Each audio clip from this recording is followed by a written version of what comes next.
ada yang tanya macam mana nak hilangkan lemak dekat lengan. Okey, saya pernah cakap dulu tak wujud cara nak buang lemak spesifik. Buat senaman perut, tak semestinya perut akan hilang. Senaman tu cuma kuatkan otot perut, bukan cairkan lemak dekat perut. Kalau nak hilangkan lemak lengan, kita kena fokus fat loss keseluruhan. Okey, so makan yang betul, biar kenyang, biar puas. Sudahlah asyik nak kunyah jajan tu tak buat kenyang betul. Okey, asyik nak lapar je nanti. Cukuplah asyik makan salad je. Sekarang ni nak diet still makan salad ke? Kita bukan lembu guys, okey?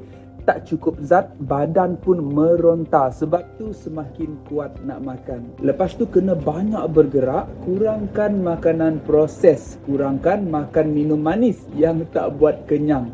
Paling penting, disiplin. Tengoklah nanti satu-satu kawasan lemak dekat badan akan hilang. Termasuk lemak dekat lengan. Okey, so ingat, esok sudah tua.